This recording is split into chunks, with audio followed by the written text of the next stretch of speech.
الحمد لله وحده والصلاة والسلام على من لا نبي بعده. أما بعد فأعوذ بالله من الشيطان الرجيم. بسم الله الرحمن الرحيم. إنا نحن نزلنا الذكر وإنا له لحافظون. وقال رسول الله صلى الله عليه وسلم: الجهاد ماض إلى يوم القيامة، أو كما قال رسول الله صلى الله عليه وسلم. معزز محترم او زما د تنګي په دې موړ کې را جمع شوي مسلمانانو او پښتنو ورونو، د تنګي دا موړ دا به بیا د قیامت پر ورځ باندې ستاسو لپاره ان شاء الله گواهی کوي. د ختم النبوت دا موړ دا به ان شاء الله ستاسو لپاره د قیامت پر ورځ باندې یو گواهی کوي چې رب کریمه د تنګي عوام کاغه د هرې پاټې سره د تحصیل تنګي عوام چې د هرې پاټې سره پاټي بازی هر چا شاته کړې ده او د خپل آقا او د خپل مولا کتاب او د حضور صلی الله علیه وسلم عزت او عشق را مخته کړی دی، سینو سره نیولې دی او د تنګي په موړ کې د کفر او د کافر او د دنیا د جابر او د ظالم پړوان دی لکه د زمرو په شانتې راوتلي دي او د خپل محبت اظهار یې کړی دی. دا د دوی وسو نو سره ټینکونو نو سره جزونو، خو د خپل عشق او محبت اظهار یې کړی دی. رب د دوی د عشق او محبت د قیامت په تله کې د دوی د خیر دپاره واچو. دا یو داسې عجیبه ورځ ده. د دنیا په سر باندې یو ارب 80 کروڑ مسلمانان پیدا دي، موجود دي. د 80 ملکو لخکر او د 80 ملکو صدران او وزیران او بادشاہان دا موجود دي.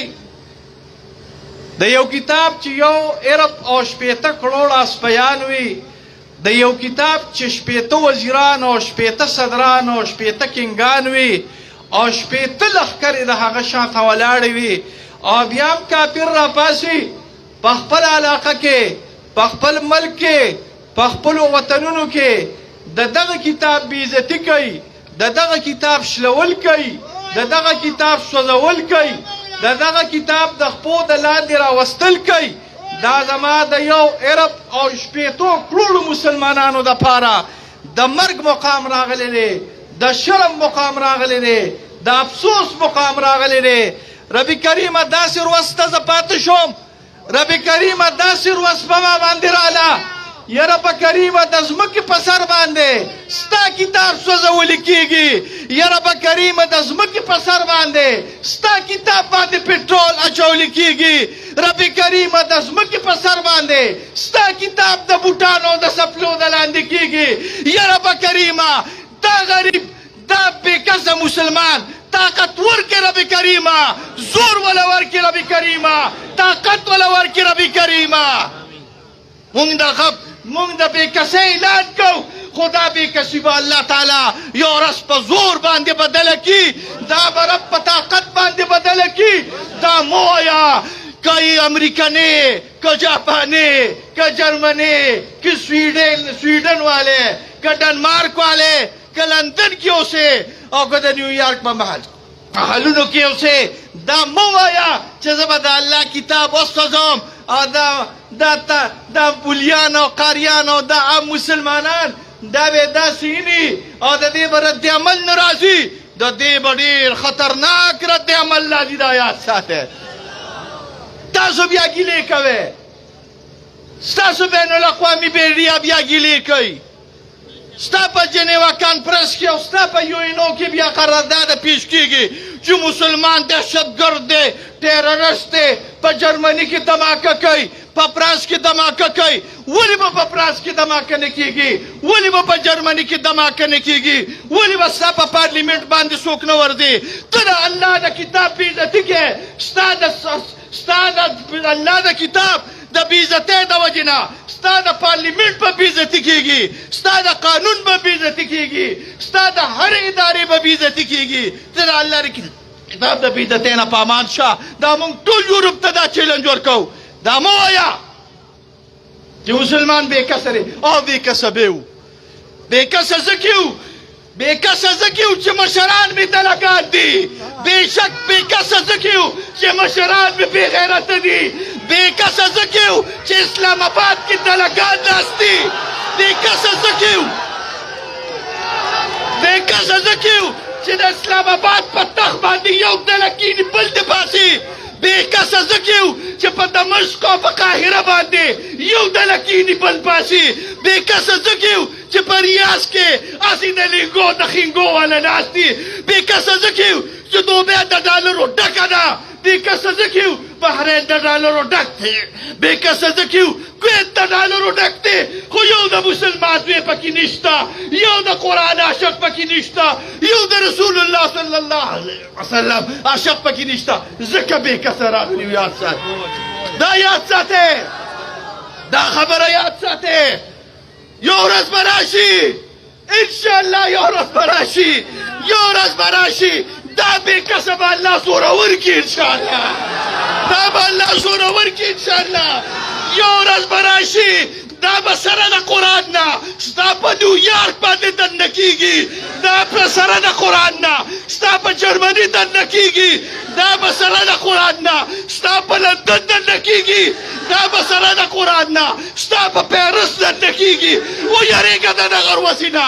ای د فرانس حکمرانه، ای د امریکې حکمرانه، ای د لندن حکمرانه، ویرېږه د هغه ورځې نه چې دا مسلمان سره د لښکرو نه، سره د دې قرآن نه دا قرآن یې په لاس کې وي، او سره د دې قرآن نه دا کلمې جنډه برګه جنډه د رسول الله صلی الله علیه وسلم چې کلمه پې لیکلې شوې ده، سپینه جنډه او د کلمې جنډه چې دا د عالمانو جنډه ده، دا سره د دې مسلمانانو نه په انشاءالله په نیویارک ولاړې دغه ورځ به راروانې. دا ورځ به الله راولي انشاءالله. مونږ دا خبره ویو صفا واسې ویو دا زما جنګ نه دی، دا د ملا جنګ نه دی، دا د قاري جنګ نه دی، دا د حافظ جنګ نه دی، دا د هر مؤمن جنګ راغلی دی. دا د ټولو مسلمانانو وینا راغلې ده. دا یو خبره د ملا او د قاري نه ده. وایي زه نه ملا یم نه ملا یم نه طالب یم او نه ملا، خو یم غلام د آقا. زه نه طالب یم او نه ملا، خو غلام د مصطفی. زه د طالب یم او نه ملا، خو سپی د کتاب الله راغلی به انشاءالله. دا به انشاءالله الله تعالی د خیر او برکت ستاسو لپاره دا مجلس الله تعالی جوړوي. او انشاءالله دا به یو اعلان کافر ته چې کافره سم شه، بیا سم شه، بیا سم شه. که نه سمېږې د عالمي کفر نه به یو اور جوړ شي، د عالمي کفر نه به یو انګاره جوړه شي، د عالمي کفر نه به یو د ایمان جذبه جوړه شي، او ستا هر حکومت به د خپلو قدمونو د لاندې راولي انشاءالله.